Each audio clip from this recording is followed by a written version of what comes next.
Kenapa orang perang di negara di Asia Tenggara udah goyang, harga naik, krisis. Kok kita tenang-tenang saja?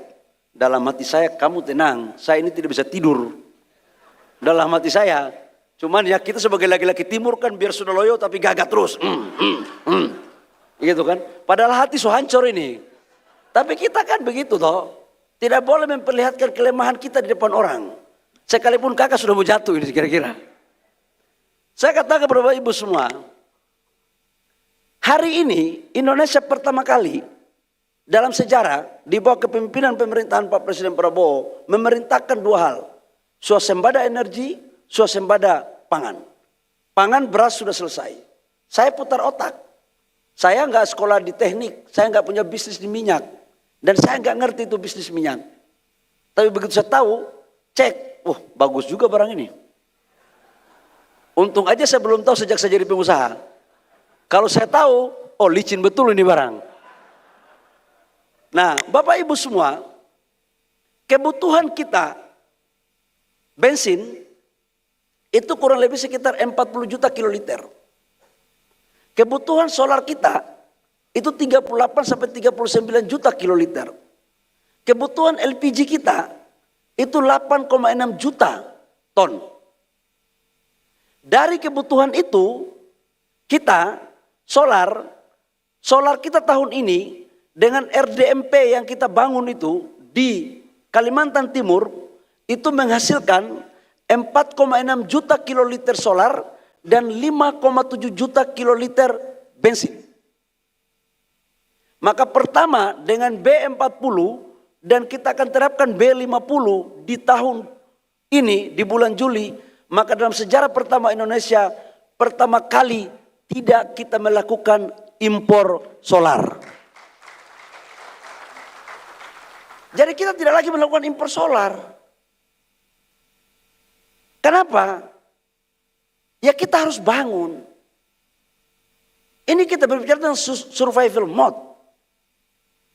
CPO kita yang kita ekspor kurang lebih sekitar 30 juta ton per tahun. Sebagian itu kita dorong untuk bangun solar dengan biodiesel. B40 adalah campuran antara CPO dengan metanol jadi FAME, kita campurkan dengan solar benol. Jadi untuk solar kita clear. Yang kedua bensin. Ini biar Bapak Ibu tahu kalau orang cerita bensin kita dari total 40 juta itu produksi dalam negeri di tahun 2025 itu 14 juta 300. 40 juta kurang 14 juta 500 kurang lebih sekitar 25 juta 500 kiloliter. Kita punya peresmian RDMP kemarin, kilang kita di Kalimantan Timur, 7 tahun kita bangun, nggak selesai-selesai. 7 tahun. Saya bilang kalau model kayak begini sampai ayam tumbuh gigi pun, kita nggak bisa selesaiin. Kenapa Bapak Ibu semua mereka tidak mau selesaikan? Karena kalau ini selesai, maka tidak lagi kita melakukan impor sebanyak 5,7 juta kiloliter bensin dan 4,6 juta kiloliter solar. Berarti importir main ini barang. Tapi dasar kita memang kepala batu, masa mau gertak-gertak kita? Saya suruh mainkan barang ini. Sekarang kita sudah resmikan, tambah 5,5 juta. Jadi kita impornya tinggal 20 juta. Nah, tepuk tangan saya tidak apa-apa, jangan malu-malu lah. Ini otak-otak orang Sulawesi semua ini. Saya sekalipun orang dari Papua dan dari Maluku, lahir saya dari Maluku, tapi saya punya moyang itu dari Sulawesi Tenggara. Kita ini sama-sama lah, tahu kelakuan semua ini. Sesama pelat kuning jangan saling mendahului. Ini tahu rata-rata, ya rata-rata kepala agak sedikit, ya begitulah. Nah, apa yang kita impor? Yang kita impor itu crude-nya, minyak mentahnya. Nah dari total crude kita, 20% itu ambil dari Middle East. Uni Emirat Arab, Arab Saudi, taunya Timur Tengah itulah. Yang lewatnya lewat Selat Hormuz. Memang Selat Hormuz dengan Hermes ini beda-beda tipis. buat mahal. Begitu Hormuz nggak bisa dilewati, harga minyak semua naik. Sama dengan Hermes, kalau keluaran baru pasti barang itu mahal. Jadi semua beda-beda tipis. Nah sekarang pertanyaannya adalah apa strateginya? Saya rubah itu, jangan ambil dari Middle East, kita ambil dari Afrika. Dari Angola, Afrika, Nigeria, Amerika, dan beberapa negara lain. Itulah kemudian yang membuat kita alhamdulillah aman sampai sekarang ini, Bapak Ibu semua. Ini saya nggak pernah menceritakan ini di forum yang lain loh. Baru hari ini saya kupas ini. Karena ini adalah daerah asal Bapak Presiden Prabowo. Ini pasti media, ini pasti bentar kutip ini.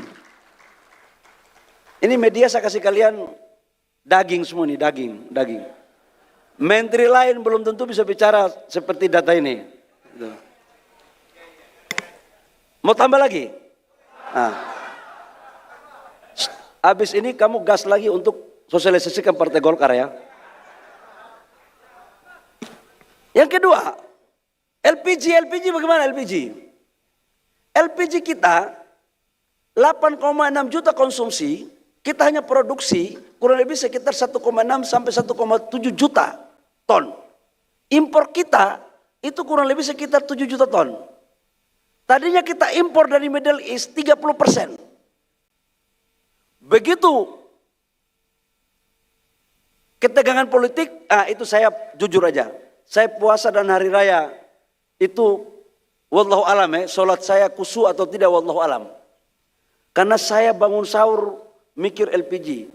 Buka puasa LPG. Muka saya waktu itu hampir jadi LPG.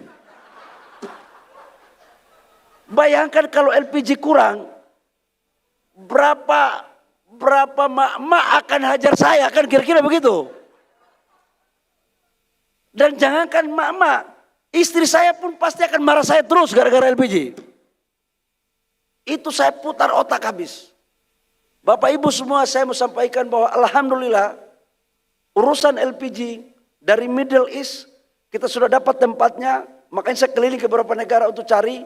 Kita dapat sebagian dari Amerika, dari Australia, dan beberapa negara lain. Sekarang ibarat orang sakit yang tadinya kita di ICU, sekarang ini kita sudah rawat inap. Dan alhamdulillah urusan LPG dan minyak kita sudah bisa lewati. Jadi itu kira-kira cerita tentang BBM. Kenapa ini saya lakukan? Karena saya menyadari sebagai ketua umum Partai Golkar dan sebagai pemerintah atas perintah Presiden untuk memperhatikan rakyat kecil. Tapi Golkar lahir ini kan dari rakyat. Yang pertama saya perjuangkan adalah urusan rakyat dulu. Apalagi rakyat yang tidak mampu. Nah karena itu kami mendesain. Sekalipun harganya naik di dunia, tapi BBM subsidi kita tidak naikkan. Saya tidak menaikkan, saya bilang. Saya kasih tahu Pak Menkyu, kita harus komit. Jangan kita menambah penderitaan kepada saudara-saudara kita. Pemerintah ini hadir karena ada rakyat. Tugas pemerintah adalah membantu rakyat. Dalam kondisi seperti ini kita harus bahu-membahu. Uangnya dari mana? Ini banyak juga pakar ekonomi ini. Banyak pakar mengatakan ini uang dari mana, defisit apa macam-macam. Nah ini, karena mungkin dulunya nggak nyampe-nyampe kali pikirannya gitu. Atau sekarang udah nggak ikuti data. Bapak Ibu semua, kalau harga ICP naik ke $100,